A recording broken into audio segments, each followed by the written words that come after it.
হ্যাঁ অবশ্যই, আমি বিয়ে করছি তো অনেকদিন হয়েছে। আমার ভাবিও ছিল, আমি মনে হচ্ছে ভাবির কথা। আর বিয়ে করছি, আমি চাচ্ছি না আমি বিয়ে করছি এটা অনলাইনে জানুক। আমি চাচ্ছি না আমার বউরা দেখাতাম। আমি বিয়ে করছি তো করছি, এটা বিয়ে করলে কি আপনার দেয় দেবো আমার? এই আর বিষয়, এই কারণে আমি না হচ্ছে আমি বিয়ে করছি না। বিয়ে করে নাই, বউকে মানুষের সামনে আনবে না, কি সহজ সরল ভাষা, কি সহজ সরল উক্তি। চলুন বাকিটা দেখে তারপর কথা বলি। কন্টেন্ট ক্রিয়েটর রিপন মিয়া, একই সঙ্গে একটু তথ্য দিয়ে রাখতে চাই, শুধু রিপন মিয়া নয়, তার পুরো পরিবার, বলতে গেলে মা এবং স্ত্রী সবাই আমাদের সঙ্গে আজকে কথা বলবেন। সম্প্রতি তাকে নিয়ে একটা প্রতিবেদন আমরা দেখেছি, গণমাধ্যমে প্রকাশিত হয়েছে, তারপর থেকেই কিন্তু শুরু হয়েছে এই বিতর্কটা। আসলে কি হয়েছে বা এই ব্যাপারে রিপন মিয়ার কি জবাব রয়েছে সেগুলো একটু জানতে চাই, আশা করি ভালো লাগবে। রিপন মিয়া, কি অবস্থা, কেমন আছেন? আলহামদুলিল্লাহ ভালো আছে। শুরুতে যে কথা বলতে চাই, আমরা তো দেখছি যে আপনাকে নিয়ে একটা প্রতিবেদন হয়েছে, তারপর আরো একটা ব্যাপার দেখা যাচ্ছে যে বলা হচ্ছে যে ওই প্রতিবেদনের পর থেকে রিপন মিয়া লাপাত্তা। আসলে কি আপনি লাপাত্তা নাকি? না। আচ্ছা, প্রতিবেদনটা তো আপনি দেখেছেন? হ্যাঁ অবশ্যই দেখছি। যে রিপোর্টটা আপনাকে নিয়ে হয়েছে, সেই রিপোর্টের ব্যাপারে আপনার কাছ থেকে প্রথমে আপনার বক্তব্যটা শুনতে চাই। মূলত প্রত্যেকে কি হয়েছে আমি মানে বুঝছি না বিষয়টা। তারা মূলত আগে মনে হয় আব্বু আম্মুর কাছে গেছে, এরপরে আমাদের বাড়িতে গেছে, আমি বাড়িতে ছিলাম না, আমি বাজারে ছিলাম। এরপরে হঠাৎ সাংবাদিক এসে বলতেছে আপনার নামে তো বিচার আছে। আমি তো এমনি লেখাপড়া নাই, আমি তো ইন্টারভিউ দিই না কোনো জায়গায়, আমি কার সাথে কিভাবে কথা বলতে হয় এটা আমি বলতে পারি না, দেখি আমি মূলত ইন্টারভিউটা দিই না। পরে আমি ঘাবড়ায় গেছি। পরে একটা সময় রাগ ভাই বলছি হ্যাঁ আমার ভাবি ওইখানে, আমার ভাবিও ছিল। এইগুলো থেকে পরেরটা আর আমি জানি। আচ্ছা, পরেরটা আপনি জানেন না, কিন্তু সেই প্রতিবেদন থেকে আমি কিছু প্রশ্ন করতে চাই। ধরুন আমি যদি শুরু থেকে যাই, প্রথমে আপনার বাবা মাকে দেখানো হচ্ছে, তারা বলছিল যে রিপন আমাদেরকে টাকা পয়সা দেয় না, অনেক টাকা কামায়, ভরণ পোষণ দেয় না, আলাদা থাকে। আসলে এই অভিযোগটা কি সত্য কিনা, যে আপনার মা বাবাই তো বলেছে, এই ব্যাপারে আপনি কি বলবেন? এই অভিযোগটা আপনার যে গ্রামের মানুষ কিন্তু খুব সহজ সরল। আপনি দেখেন, আপনি একজনে কান পড়া দিলে আরেকজনে কিন্তু যে সহ্য করতে পারে না। এই লায়া এক কথা কয়, এই লায়া এক কথা কয়, 10 জনে যদি 10 রকম কয়, পরে একটা মানুষ তো এমনি মন নষ্ট হয়ে যায়। পরে আবেগে পরে এইগুলি আম্মা বইলা দিছে। মানে বলছেন যে উনি আসলে ইমোশনাল থেকে বলছেন, কিন্তু ব্যাপারটা হচ্ছে যে ইমোশনাল হয়ে বললেও মানে এমনটা কি আপনাদের, এমন অনেকে বলছে আবার যে রিপন মিয়ার সঙ্গে বা আমাদের তো অনেকের পরিবারে অনেক দ্বন্দ্ব থাকে, হয়তো বা মান অভিমানও থাকে, সেখান থেকে বলেছিল। এমন কিছু কি আছে আপনার মায়ের সঙ্গে কোনো সমস্যা, বাবার সঙ্গে? হ্যাঁ না, আম্মা কয়েকদিন আগে আমার থেকে একটা ফোন চাইছিল অবশ্য। আমি কইছি আমি যখন ঘরটা বানাইতেছি, ঘরের কাজটা শেষ করি না, পরে তোমার ফোনটা দিই। ঘর বানাইতেছি, ঘরে তো আর আমি একলা থাকতাম না, আব্বা আম্মারে নিয়েই থাকতাম। আবার যত আমরা ভাঙ্গা করে থাকতেছি, এই যে আব্বা আম্মা যেন থাকে এক জায়গায় থাকতেছি, যখন বাড়ির কাজ হইতেছে তো ওইখানে তো যাওয়া লাগে, না গেলে তো ওই যে মিস্ত্রি ঠিকঠাক মতো কাজ করে না। কিন্তু পরে ওইখানে আসছিলাম, পরে সাংবাদিক আইসে এখানে কিতা, পরেরটা এইভাবেই মানে আম্মা এরপরে রাগ পাইছিল, রাগ পাওয়ার পরে দেয়, পরে ওই সাংবাদিকরা এটা বলছে আর মনে হয় এরকম। তো এই প্রতিবেদন বের হবার পরে আপনার মায়ের সঙ্গে তো অবশ্যই আপনার কথা হয়েছে? অবশ্যই কথা হয়েছে। উনি কি বলেছে এরপরে? আম্মা কাইন্দা দিয়া কয় আমি কিতা করছি যে আমি নিজেও কইতাই না, কয় আমার শয়তান দোষে এইটা এটা কইতাছে। আর তুমি তো কইলে কাইন্দা দেবে। ঠিক আছে, আমরা ওনার সঙ্গে কথা বলবো, কিন্তু আরো কিছু পয়েন্ট একটু ধরে নেই। ধরুন আপনি তো বিয়ে করেছেন? হ্যাঁ অবশ্যই, আমি বিয়ে করছি তো অনেকদিন হয়েছে। বিয়ে করেছেন, বাচ্চা আছে 2জন, যেটা আমরা প্রতিবেদনে দেখেছি। সেখানে তো বলা হচ্ছে যে মানে আমরা দেখেছি, বলা হচ্ছে না, দেখেছি যে আপনার স্ত্রী প্রসঙ্গে বলার পর আপনি বলেছেন যে ভাবি, আমার স্ত্রী না ভাবি। স্ত্রীকে কেন ভাবি বলে সম্বোধন করলেন, বা স্ত্রী পরিচয় কেন গোপন করলেন? ওইখানে দুইটা বিষয়, ওইখানে আমার ভাবিও ছিল, আমি মনে হচ্ছে ভাবির কথা। আর বিয়ে করছি, আমি চাচ্ছি না আমি বিয়ে করছি এটা অনলাইনে জানুক। আমি চাচ্ছি না আমার বউরা দেখাতাম। আমি বিয়ে করছি তো করছি, এটা বিয়ে করলে কি আমরা দেয় দেবো আমার?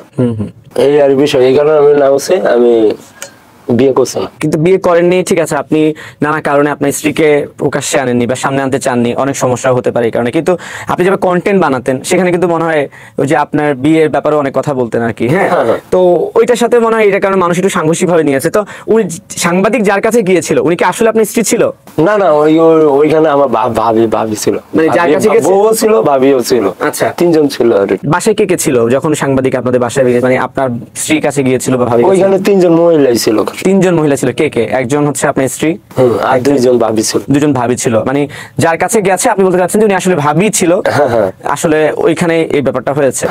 আপনার বাড়িঘর নিয়ে তো প্রশ্ন উঠেছে, বলছে যে আপনি রিপন মিয়া অনেক টাকা কামান, লাখ লাখ টাকা কামাচ্ছেন, তারপর হচ্ছে 5 স্টার হোটেলে ঘুরছেন, বিদেশ যাচ্ছেন, এত টাকা পাচ্ছেন কোথায়, বা এই টাকা যদি আসেও টাকাগুলো কোথায় যাচ্ছে এগুলো নিয়ে অনেকে প্রশ্ন তুলছে। আসলে আপনি কেমন টাকা কামান সত্যি করে বলেন? হয়তো আপনারা মোটামুটি সবাই জানেন ফেসবুক থেকে এখন কিন্তু টাকা দেয় না। ঘোরাঘুরির যে শখটা এটা মনে ইচ্ছা তেমন লাগে। আর আপনার ঘোরাঘুরি করলে আপনার মনে করেন লাখ লাখ টাকা কোটি কোটি টিয়া জায়গায় এমন কোনো বিষয় না। আর ফেসবুক থেকে তেমন কিছু টাকা একটা আসে না, আসে মোটামুটি যেটা আসে আমি মোটামুটি একটা চলতে পারি।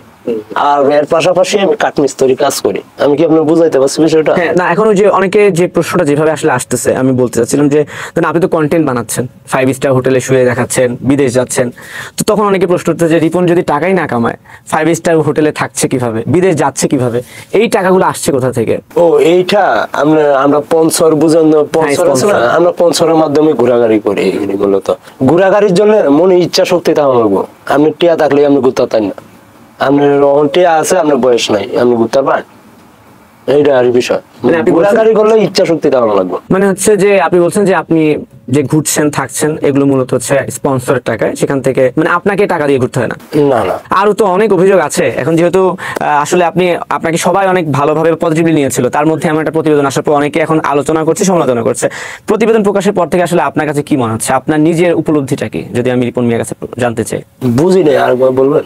এই যে আপনি তো এতদিন আপনাকে সবাই একটা চোখে এক দৃষ্টিতে দেখতো, হ্যাঁ। গতকালকে যখন আপনার বিরুদ্ধে একটা সংবাদ প্রচার হলো তারপর থেকে কিন্তু অনেক মানুষ আপনার বিপক্ষেও চলে গেছে। এই যে উত্থান পতন বা এই যে পক্ষ থেকে মানুষ বিপক্ষে চলে গেল, বিষয়টা আসলে কালকে পর থেকে কি মনে হচ্ছে আপনার কাছে, আপনার আত্ম উপলব্ধি কি? আমি তো লেখাপড়া নাই, আমি পেশায় কাঠমিস্ত্রি, আমি লেখাপড়া করতে পারি নাই। আর বাংলা কি লেখা আছে আমি মূলত জানি না। আর এমনি বন্ধু বান্ধব ভালোবাসা এটা আমি জানি, বন্ধু বান্ধব আছে বিদায় বা অনেক ভালোবাসে। আমার লেখাপড়া নাই, আমি বুঝি না আর কোন গীতা হইতেছে এটা আমি জানি না। কিন্তু কই যে কালকের পর থেকে একটু আমার নিয়ে একটু ঝামেলা চলতেছে, এইটাই আমি জানি। কি ঝামেলা? আপনি ব্যক্তিগতভাবে কোনো ঝামেলা ফেস করছেন? আপনার বাড়ির কি অবস্থা এখন? বাড়িঘর আছে, ভালোই আছে বাড়িঘর, আলহামদুলিল্লাহ। বাড়িঘর ভালো আছেন? আমি শুনেছি যে আপনার আল্লাহ যা করে ভালোর জন্য। বাড়িঘর নাকি এখন অনেক সাংবাদিক যাচ্ছে আপনাদেরকে খুঁজছে, বা বাড়িঘরে গেছে কেউ এরপরে? আমি জানি না সঠিক। আপনি জানেন মানে ওই নিউজ প্রকাশ করার কি ঢাকায় চলে এসেছেন? হ্যাঁ হ্যাঁ, ঢাকায় এসেছেন কবে? ঢাকায় এসে কালকে রাত্রে। প্রতিবেদন প্রকাশটা আগে আপনাকে স্ট্যাটাস দিয়েছিলেন? হুম। হ্যাঁ, স্ট্যাটাসটা কি আপনার লিখা নাকি আপনার পক্ষে কেউ দিয়েছিল? না, আমি তো লেখাপড়া নাই, আমার পেজ মেনটেন করে আমার সজীব ভাই। সজীব ভাই দেখাশোনা করে, সজীব ভাই ইয়াগুলি করছে। আচ্ছা, উনি হচ্ছে আপনার পক্ষে স্ট্যাটাসটা দিয়েছে।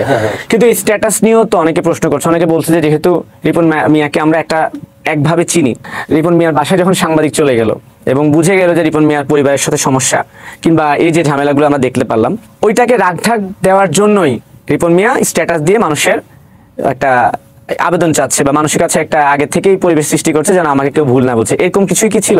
এটা আমি কতটুকু জানি না, কিন্তু কাজ ঝগড়া কিন্তু ফ্যামিলির মধ্যে হয়, কিন্তু এটা যে এইভাবে হইব এটা আমি জানি না। আচ্ছা, আমরা তাহলে আপনার মাকে একটু নিয়ে আসি, যেহেতু আপনার মা আপনার বিরুদ্ধে অভিযোগ দিয়েছে, আমরা একটু তার সঙ্গে কথা বলি আপনার সামনেই নাকি? হ্যাঁ, অবশ্যই। তার সঙ্গে একটু কথা বলে দেখি যে আসলে তিনি কি বলছেন নাকি? ঠিক আছে। দর্শক, এই মুহূর্তে আমাদের সঙ্গে উপস্থিত হচ্ছেন রিপন মিয়ার মা, যাকে আমরা দেখেছি যে একটা প্রতিবেদনে রিপন মিয়ার বিরুদ্ধে তিনি অনেক অভিযোগ করেছিলেন, তার সঙ্গে একটু কথা বলবো। আসসালামু আলাইকুম, কেমন আছেন? ওয়ালাইকুম আসসালাম। আসসালামু আলাইকুম। ভালো আছেন? আছি, আমি ভালো না।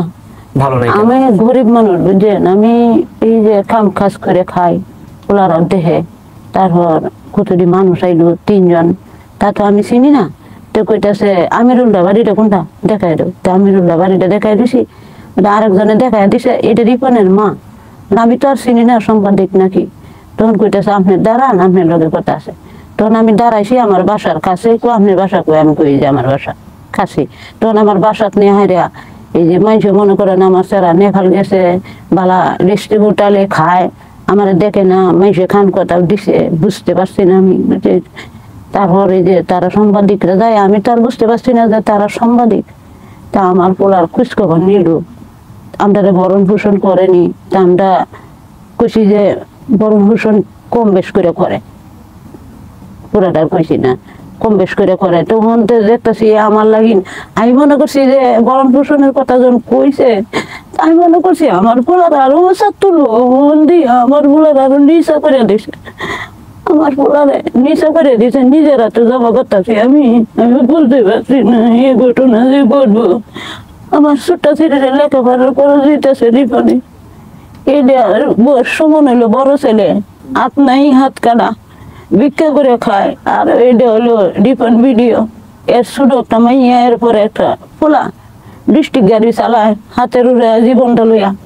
এই 3 ফোলা ইট দেয়, এই ফোলা মোবাইল দিছে, খাট কিনে দিছে, তে যে বিল্ডিং করছে, এই বিল্ডিং এর একটা রুম দিছে, সোফা সহকারে খাট দিছে আমরা থাকবার লাগি। তা আমরা কইছি তোরা থাক, আমরা যখন বৃদ্ধ হমু তখন তোরা বাড়িতে আমরা যাবো নি, তোরা থাকতে থাক, গড়টাও কমপ্লিট হয়েছে না। আমি তো আর বুঝতে পারছি না, আমি কয়েছি অন্য কথা। তো তারা যে সাংবাদিক মানুষ, আমি তো মনে হচ্ছে আমার বোলারে উপরে তুলবো, মানে আমার বোলারে তো উপরে তুলে নাই, আমার বোলারে আমি নিজে জব করে দিছি। বুঝলেন, বুঝতে পারছি না, মূর্খ মানুষ, শিক্ষা বিজ্ঞান নাই, শুরু থেকে মা নাই বাপ নাই, এই জীবনটা নিলে হাইরা খায়া মানুষ হয়েছি। আমার শুরু থাকতে মা মারা গেছে, এই জীবন মাসে বাসত কাম করে খায় মানুষ করছি, শিখাইতে আসছে না, মূর্খ মানুষ। আমি বুঝতে পারছি না মানে পুরন করে দিব আমার বোলারের হুজুর। আমি যদি বুঝতাম তাহলে আমি এই কথাটি কইলাম না। আমার বোলা বদ্ধ দিতেছে, টিয়া পয়সা দিতেছে, বেশি জায়গার কম দিতেছে, তারও তো সংসার আছে, চালানি লাগবে। আমি নিজের হাতে কিনলে করার মানলাম, আমি তো বলতে আছি না বাবা, এলে যে সাংবাদিক আমার অত সর্বনাশ করবো। আচ্ছা মা, আমি আপনাকে প্রশ্ন করি, ধরুন রিপন তো এখানে বসে আছে, ছোট থেকে তো আপনি বড় করেছেন, বড় করে ছোট থেকে রিপনকে আপনি কেমন দেখেছেন, সম্পর্ক কেমন বলেন আমার? ভালো, এই মাইসের সামনে বিয়াদবি কথাও কয় না, এরপরে মাইসের সামনে এই যে বিড়ি নেশা টেশা এইসব কোনো সময় আমার প্রতি করে নেই। মাইসের লাগে খারাপ ব্যবহার কোনো সময় করছে না, সবসময় ভালো ব্যবহার করছে। তার প্রতি আমার কিনলে তো কষ্ট করে হারলে বাবু, আমি যে ধ্বংস করে দিলাম, আমি আমি এটা কি করলাম বুঝতে পারছি না, আমি মূর্খ মানুষ। আমি যদি কথা নেই মাইসে লইলে কাম করে খাইছি, ওর বাপের পেট ছিল, কাম করতে পারে না, নিজেও কাম করছি, আর বলার বাপও কাম করে জীবনটা নিয়ে মানুষ করছি। বলি, ধরুন আপনি এখানে আছেন, আমরা তো এই ভিডিওতে দেখেছি যে রিপন ভাইয়ের বাবাও কথা বলেছিল, উনি এখন কোথায়? উনি এখন মনে হয় বাড়িতে আছে। বাড়িতে আছে। বাড়িতে। এই ভিডিও দেখার পর ওনার বক্তব্য কি? এই ভিডিওটা যে যখন বের হলো, আপনারা তো দেখেছেন, ভাই যে রিপন ভাই কান্না করছে আমরা দেখতে পাচ্ছি, সবাই ওনাকে ভুল বুঝছে।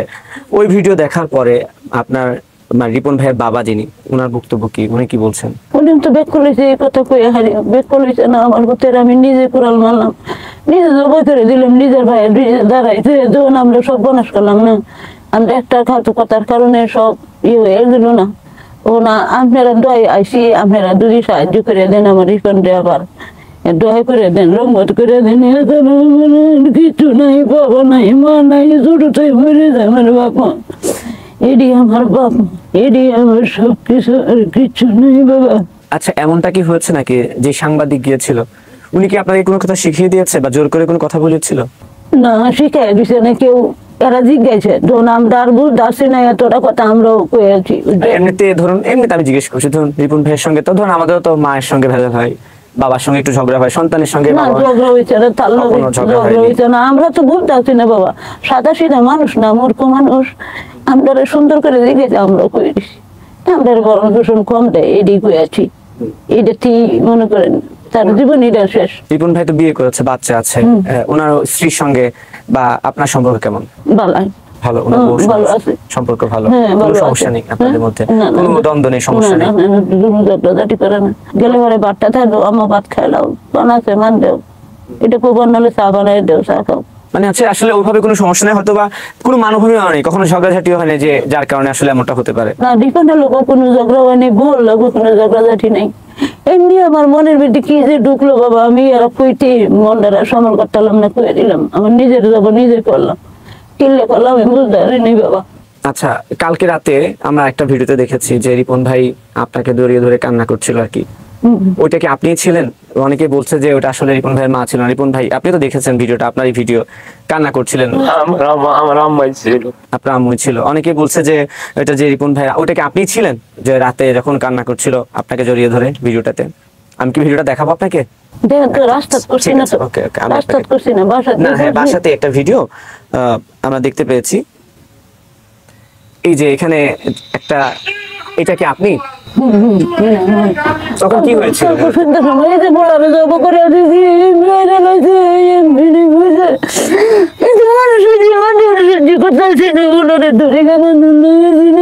কি করলো আমার, মাটি ডালাও, এই করো সেই করো, মান্দা বুড়ি লাগাইনি না মা উঠে সহ্য করতে পারিনি।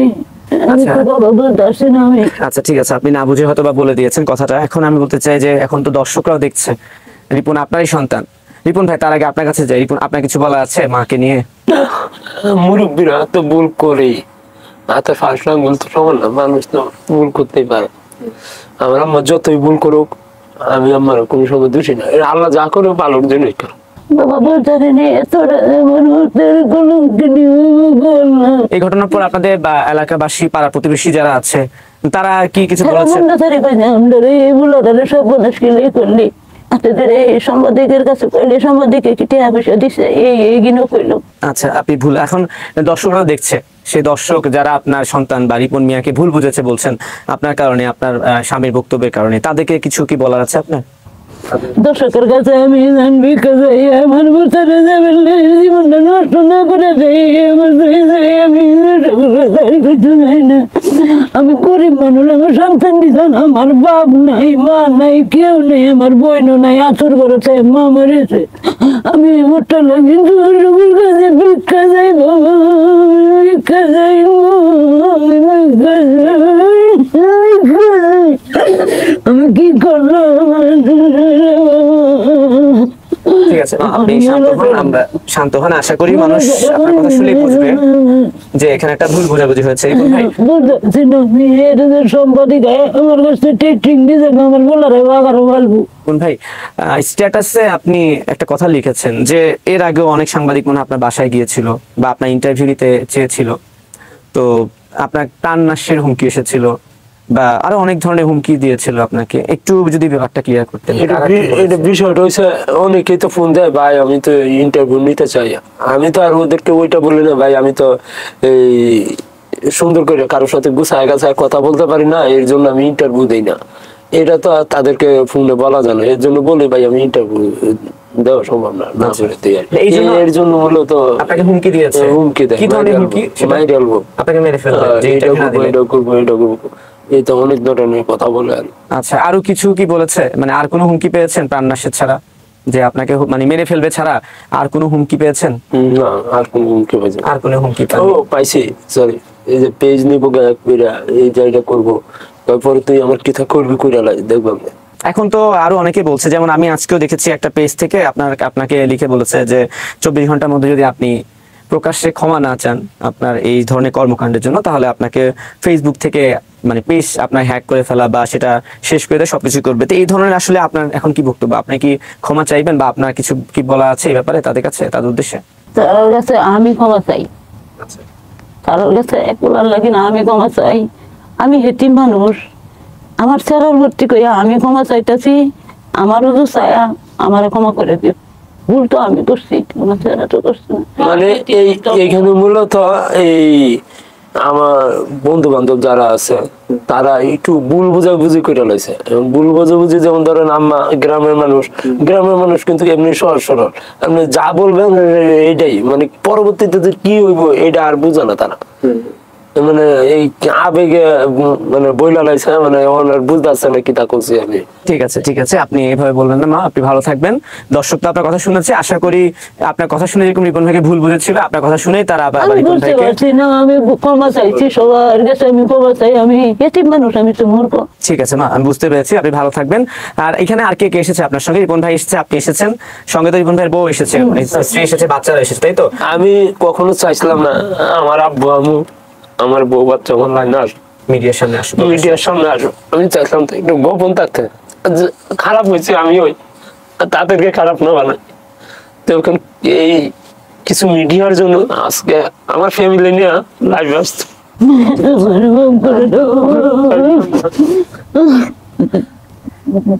আপনি ভালো থাকবেন, ইনশাল্লাহ। আমরা আশা করছি যে দর্শক এখন দেখলো, আপনার কথা শুনেছে, ইনশাল্লাহ আশা করি রিপন ভাইকে এরকম ভুল বুঝেছিল আর ভুল বুঝবেন। আর আমরা এখন তাহলে একটু রিপন ভাই স্ত্রীর সঙ্গে কথা বলি, যাকে নিয়েও অনেকে প্রশ্ন তুলছে, তিনিও তো এসেছেন, আমরা একটু তাকে ডেকে নিই। ঠিক আছে, ভালো থাকবেন। আসসালামু আলাইকুম। দর্শক, আমরা এতক্ষণ কথা বলছিলাম রিপন ভাইয়ের মায়ের সঙ্গে। এই মুহূর্তে আমাদের সঙ্গে উপস্থিত আছেন রিপন ভাইয়ের ওয়াইফ, তার নামটা হচ্ছে চম্পা। একটু তার সঙ্গে কথা বলবো। কেমন আছেন ভাই, বলেন? ভালো আছেন? ভালো আছি। ভালো আছেন। হ্যাঁ, আমার জামাইরে নিয়ে আমি অনেক সুখী আছি। আপনি সুখে আছেন, এগুলো নিয়ে কথা বলবো। রিপন ভাইয়ের সঙ্গে তো আপনার বিয়ে হয়েছে, সংসার হয়েছে, বাবু আছে আপনাদের। আসলে আপনাদের পরিবারের সংসার সুখে না কেমন, বা রিপন ভাই সম্পর্কে আমি আপনার কাছ থেকে কিছু জানতে চাই, কেমন বলুন আপনি। আমি দুই পোলা, একটা মেয়ে একটা ছেলে লইয়া আমি তারে লইয়া আমি অনেক সুখী আছি। আচ্ছা, কিন্তু মানুষে যে রে কোক না কোক আমি কেন কানে নেই। কারণ দেন না। আচ্ছা, বিয়ে হয়েছে হ্যাঁ, আমারে অনেক ভালোবাসে, আমিও তারে অনেক ভালোবাসি। মানে আপনাদের মধ্যে কোনো সমস্যা নেই, না, না। ভেজাল নেই, ঝামেলা নেই। সেদিন মনে হয় আপনাদের বাসায় সাংবাদিক গিয়েছিল, হ্যাঁ। কি হয়েছিল একটু বলবেন আমাদেরকে সেদিন? হেলা সরাসরি গিয়ে আমার রুমের ভিতরে ঢুকেছে, সারা রুম চেক করতেছে। আর আমার জিজ্ঞাসা করছে আপনার কি লাগে, বাদ আমার লোক আরো দুই ভাবি বসে আছেন। বাদ আমি কইছি আমার স্বামী লাগে। ওরা কইছে কয়জন সন্তান, আমি কইছি একটা ছেলে একটা মেয়ে। এইটা কইয়া বাইবা বাইরে আছে। আচ্ছা, ভাবিদের সঙ্গে কথা বলেছিল? না, ভাবিদের সঙ্গে কথা বলেনি। খালি জিজ্ঞাসা এটা কি হয়, আমি বলছি ভাবি। তো এই যে এখন বাইরে যে একটা নিউজ বা সংবাদ দেখতে পাচ্ছি না, বলছে যে ধরুন রিপন ভাই ওনার ওয়াইফের কথা গোপন রেখেছে, বলতে চায় না, বলেনি, কিংবা একটা ভুল বুঝাবুঝি হয়েছে, মানুষ বাজে কথা বলছে, এটা নিয়ে আপনি কি বলবেন বলেন তো? মানে আমার বক্তব্য এটা, আমি মনে করি যে কেউ কিনু কোক, আমি এসব কানে নেই না। আমি হেরে নিয়ে অনেক সুখী আছি। আপনাদের ভরণ পোষণ, টাকা পয়সা দেয়? সব ওই বললো যে ওনার আম্মু বলছিল যে রিপন ভাইয়ের মা যেটা বলছিল আর কি, যে রিপন হচ্ছে ওনার মা বাবাকে টাকা দেয় না, পয়সা দেয় না, ভরণ পোষণ দেয় না। আসলে কি দেয় নাকি দেয় না? এটা দে এখন এটা আমি মনে করুন যে আমার শাশুড়ি ভুলে মুখ গায়ে হচ্ছে, বলে ফেলাইছে, মনে হচ্ছে হেলা মানে ছেলে আমার আরো বেটির মুখে। গোপন আমার আম্মারে টাকা পয়সা দেয়, আব্বারে দেয়, কিন্তু বেটি জানে না। স্বাভাবিক, অনেকেই করে। পরে আম্মা আবার কি করে এই নয়া করে দেয়। আমি কিছু তুমি টিয়া দিছি, এটা আবার নয়া কোন লাগে। আর আমি আর আছে কালারিং না, এই জিনিসটা বুঝে না। শাশুড়ির সাথে আপনার সম্পর্ক কেমন? আমার সম্পর্ক করে আমার শাশুড়ির লোকে ভালো। আদর করে আপনাকে? হ্যাঁ, আমি হেলার আদর করি, হেলেও আমার আদর করে। ঝগড়া ঝামেলা তো হতেই পারে, পরিবারে হয়, এখানে- এমন কিছু তো হয়নি যে একেবারে একজন একজনের নামে বিচার দিয়ে বসবে। না না, না, এখনো এই কাটতে খাইতে গেলে তো টাইটুকু লাগে, কিন্তু কি হেমন ভাবে হয় না যাতে হেলা আমার বাড়ি ছেড়ে দেয়, আমি তো হেলার বাড়ি ছেড়ে দিই, এমন। রিপন ভাই, এর আগেও আপনি কয়েকটা পডকাস্টে বলেছিলেন আপনি বিয়ে করেছেন, বিয়ের প্রসঙ্গগুলো তুলেছিলেন আর কি। তো তারপর আমরা কিন্তু ভাবিকে এর আগে প্রকাশ্যে দেখিনি, মানে এবার প্রথম উনি প্রকাশ্যে আসলেন আর কি। আসলে আপনি আপনার স্ত্রী সন্তানদের বিষয়টা আসলে প্রকাশ্যে আনেননি কেন এতদিন, বা কেন ওনাদেরকে আসলে আড়ালে রাখতে চেয়েছেন? আমি চাইছিলাম না আমার ফ্যামিলির কেউ অনলাইনে আসুক, অনলাইনে আমি দেখাই, তাদেরকে দেখাই, ভিডিও টিডিও করি। আমি এটা চাই নাই কখন। খারাপ হয়েছে আমি তাদেরকে খারাপ করার দরকার নেই। এর জন্য আপনি খারাপ হয়েছে অনলাইন জগৎ আমি মনে করি না ভালো। আমার জন্য আপনার দুযোগেই রাখছে, ব্যস্ত আমার জন্য রাখছে না। এই জন্য আপনি ভাবছেন যে আমি এখন খারাপ কাজ করছি, আমার ফ্যামিলি এখান থেকে দূরে থাকবে, এমন কিছুই? হ্যাঁ, আমি মনে করি অনলাইন যে জগৎটা, অনলাইন জগৎ কি ভালো? আমি মনে করি না। অনলাইন জগৎ ভালোর দিক দিয়ে নিতে পারলে ভালো, আর খারাপের দিক দিয়ে নিতে পারলে খারাপ। আমি আপনার যতটুকু সম্ভব হয় আমি চেষ্টা করি ভালোর দিকে নিতে, কিন্তু আপনার এরপরও দেখা যায় কিছু মানুষ আছে না, লাইগেই থাকে, ভালোর দিকে নিতে খুব কষ্ট হয়ে যায়। আপনার শত্রু আছে কেউ, শত্রুপক্ষ আছে আপনার? মানে সন্দেহ হয় কাকে যে আমার শত্রু আছে, ওরা আমার খারাপ করতে চায়, বা তারাই এই কাজগুলো করেছে? শুনেন, এক হাতে কোনোদিন তালি বাজান। মানে তার মানে আপনি বলছেন যে কেউ একজন এখানে পেছনে আছে? আছে, অনেক মানুষই আছে। সন্দেহ হয় নাকি, বা তারা কারা হতে পারে? হ্যাঁ, কেন করছে? সন্দেহ হয় না। শত্রু থাকলে অনুভব করা যায় না, থাকতে পারে, থাকতে পারে, এটা স্বাভাবিকই। আছে আমার অনেক শত্রু, এলাকাতেই নাকি এলাকার বাইরে? এলাকাতে আছে, এলাকায় আমার শত্রু সব এলাকাতে। এত শত্রু কেন আপনার? একটা জিনিস আপনি ধরেন, আমি ঘর বানতেছি, আমি আগে আপনার মানুষের বাড়িতে কামলা দেওয়া খাইতাম, কাঠমিস্ত্রি কাজ করে খাইতাম, এখন হুট টাট করে একটা ঘর বানতেছি, এইরকম মানুষের দেখে সহ্য হয় না। একটা জিনিস, ভালো জিনিস মানুষ দেখে হজম করতে পারে না, ভালো জিনিস সবাই সহ্য করতে পারে না। বাড়ি করছেন, যে একটা বাড়ি করছেন, আমরা দেখলাম, বাড়িতে খরচ যাচ্ছে কেমন বাড়ি করতে? এইটা আমরা টিন সেটে বাড়ি করতেছি, তো আমরা টিন আনছি আমি Anwar cement sheet, Anwar company থেকে সিমেন্ট আনছি, আনোয়ার কোম্পানি থেকে। পরে যা যা লাগতেছে সব পঞ্চরে ম্যানেজ করতেছি। স্পন্সর ওরাই দিয়ে দিচ্ছে? হ্যাঁ, পঞ্চায়েত থেকে। আর আমরা মিস্ত্রি যে খরচটা এটা নিজে বহন করতেছি। আর আমরা তো জানিনি এখন ভিডিও তেমন একটা টাকা দেয় না, আর যে টাকাটা আসে আপনার এই ডাইল ভাত কিনতে কিনতে টাকা শেষ। আচ্ছা, এখন এখানে আমি একটু আপনার ম্যানেজারের প্রসঙ্গটাও আসি। যেমন আপনাকে ইন্টারভিউতে বলছিল যে আপনি ইন্টারভিউ দিতে চাই, তখন আপনি বলেছিলেন যে আমার ম্যানেজারের সঙ্গে কথা বলুন। তো আপনার ম্যানেজারের নাম তো হচ্ছে সজীব। হ্যাঁ, তার সজীব। বিরুদ্ধে তো অনেকে অভিযোগ দিচ্ছে, অনেক কথা বলছে।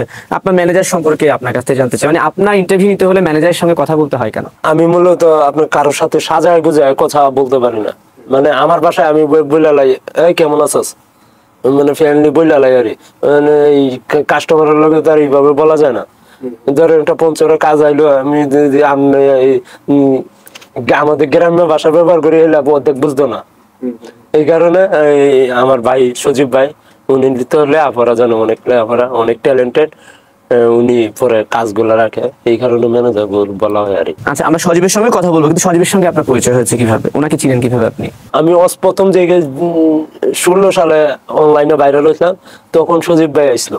আচ্ছা, আমার লগে থাকে, আমরা একসাথে কাজ করি, পরে রাজি হই নাই, পরে এরপরের থেকে অনলাইন ছাড়া দিছি, ছাড়ার পরে আবার আইছে, কয় ভাই আপনার পিছে তো অনেকদিন ধরে ঘুরতেছি, আপনার আমার লগে থাকেন, আপনার যদি লাইফ পরিবর্তন হয় আপনি আমার লগে থাকবেন, আর যদি পরিবর্তন না হয় ভাই ছাড়ে দিয়ে। এই যে এরপরে থেকে থাকা আর আজকে 2-3 বছর। 2-3 বছর হয়ে গেছে। আচ্ছা, আরেকটা প্রশ্ন করে আমি সজীবকেও এখানে ডাকবো। ওই প্রতিবেদনে আমরা দেখেছি যে আপনার সঙ্গে যখন কথা বলছিল তখন সেখানে আরো 2-1 মনে হয় সাংবাদিকও ছিল, যারা আরো আগে থেকে আপনার ওখানে ছিল। ওরা মনে হয় আমার যতটুকু সম্ভব প্ল্যান করে এসেছে, ওরা 5 জন ছিল। 5 জন এসেছিল?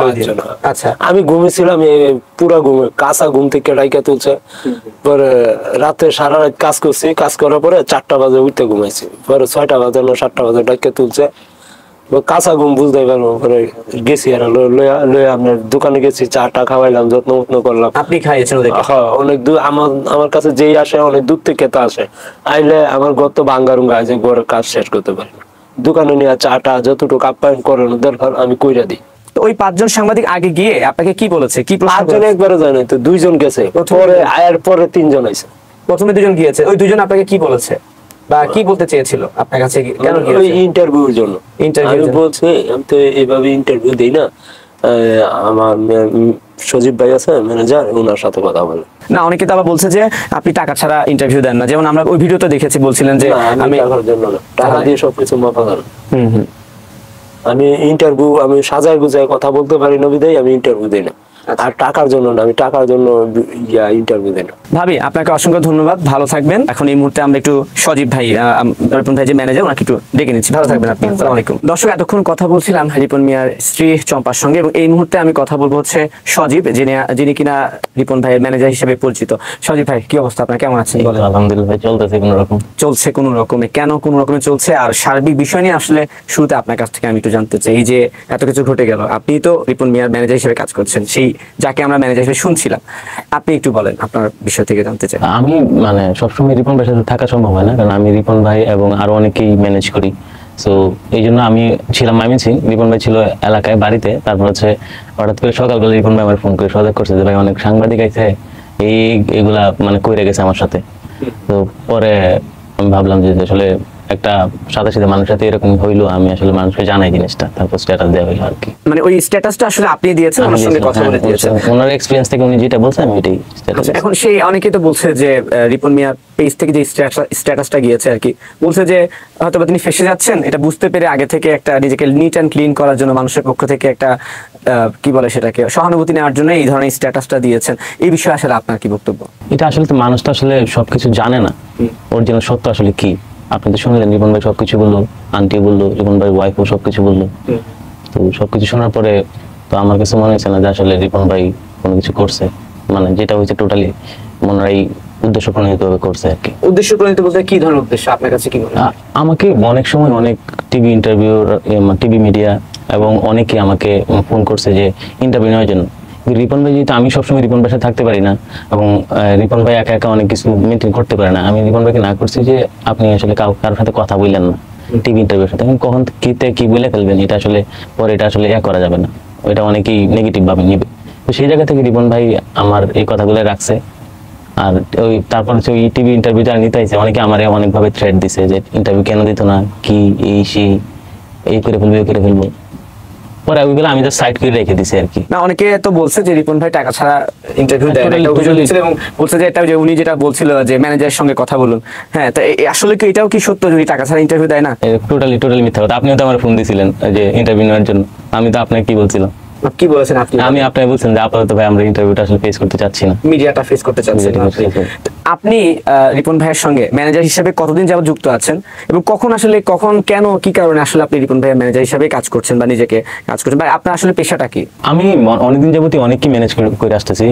রিপন ভাইকে তো আমি 2021 সাল থেকে 2016 সালে একবার গেছিলাম রিপন ভাইয়ের কাছে, তারপর 2021 সালের লাস্টের দিকে মনে হয় না, তখন আমি আবার গেছি রিপন ভাইয়ের কাছে। আমি এর আগে অনেককে ম্যানেজ করছি, অনেককে ম্যানেজ করতেছি, মানে মানে কন্টেন্ট ক্রিয়েটর কারা আছে সে তালিকা আমরা নাম অনেকেই আছে, আমি নাম বলতে চাচ্ছি না আর কি, অনেকেই আছে তাদেরকে আমি ম্যানেজ করতেছি। এবং আমি আমার এজেন্সির থ্রুতে আমি কাজ করি, তো এজেন্সির থ্রুতেই তাদেরকে ম্যানেজ করতেছি।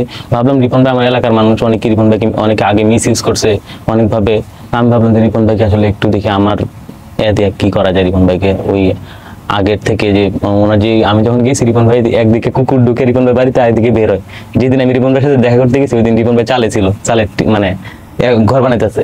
আচ্ছা, তখন ওইখান থেকে নাইমে এসে রিপন ভাই আমার সাথে কথা বলার পরে বললাম যে ভাই চলেন একসাথে কাজ করি। রিপন ভাই বিশ্বাস করছে আমারে, এই রিপন ভাইকে এই পর্যন্ত আমি গাইড করে নিয়ে আসছি। আচ্ছা, একই এলাকা বলতে কি আপনাদের বাড়ির পাশাপাশি নাকি? পাশাপাশি না, মানে রিপন ভাই সদর থানা, আমার থানা হচ্ছে অন্য একটা থানা আর কি। যাই হোক, আমরা অনেক কথা বলেছি, ওনার মায়ের সঙ্গে কথা বললাম, ওনার স্ত্রীর সঙ্গে কথা বলছি, আপনার বক্তব্যটাও শুনছি। এখন তো অনেক কিছু হয়ে গেল, মানে রিপন মিয়া যেখান থেকে উত্থান হলো, এখন আবার বলতে গেলে যে আসলে অনেকেই এখন রিপন মিয়া সমালোচনায় মুখর। হ্যাঁ, তো এই মুহূর্তে এসে আমি অবশ্যই রিপন ভাইয়ের থেকে ওই বক্তব্যটা নিব। আপনার কাছে কি মনে হয় ভবিষ্যতে আসলে রিপন ভাইকে নিয়ে কি করবেন আপনারা? রিপন ভাই কিন্তু ভিডিও বানানো আসলে পেশা ছিল না, এবং এখন পর্যন্ত নাই। রিপন ভাই মানে এজ এ কাঠমিস্ত্রি থাকতে চাই, এবং রিপন ভাইয়ের সাথে আমি আস্তে আস্তে ঢাকা আসতে এবং সবসময় কথা হয়েছে ভাই আমার ভিডিও তো আজকে আছে কালকে নাই। যেমন অনেক স্প্যামাররাই থ্রেড দেয়, পেজ গায়েব হয়ে যায় কিছুদিন পরে তো পেজ গায়েব হয়ে গেলে, ইউটিউব চ্যানেল নষ্ট হয়ে গেলে তো তখন তিনি কি করবে? বললাম ভাই আমার যদি সব কোনো কিছু না থাকে, আমি তো ভাই কাঠমিস্ত্রি কাজ জানি, কাঠমিস্ত্রি কাজ করে আমি খাইতে পারবো, বউ বাচ্চা আমি ফ্যামিলি চালাই নিতে পারবো, বুঝছেন? তো এখন যদি মানে সবকিছু শেষ হয়ে যায়, রিপন ভাই যদি ভিডিও না করে, তার উনি কাঠমিস্ত্রি কাজ করে উনার লাইফ পার করতে পারবে। ঠিক আছে রিপন ভাই, আপনার কাছ থেকে এখন আমরা অনেক কথা বলেছি, শুনেছি, আপনাদের বক্তব্যগুলো শুনেছি। এখন ভবিষ্যৎ নিয়ে আসলে কি পরিকল্পনা আপনার, কি করবেন ভবিষ্যৎ? আমি তো এমনি পেশায় কাঠমিস্ত্রি, আমি কাজ করতেই ভালোবাসি, জীবনে প্রচুর কাজ করতে হইব, কামের উপরে কিন্তু ওষুধ নাই, কামের উপরে কোনো ওষুধ নাই। এই কারণে আমি প্রথমে কাঠমিস্ত্রি কাজ করি, কাঠমিস্ত্রির পাশাপাশি এই যে ঘন্টা 2 ঘন্টা কষ্ট করলে একটা না পরে একটু জিরাইতে হয় না, এই জিরানির ফাঁকে একটা ভিডিও বানাই। হাই ফ্রেন্ড, তোমরা কেমন আছো? ওখানে এই হাই ফ্রেন্ড আর হইতো না রে, ওখানে কামেই থাকবাম, কাজে থাকবেন আপনি? মানে হচ্ছে আপনি আর কন্টেন্টের দিকে যাচ্ছেন না এমন কিছু বলছেন?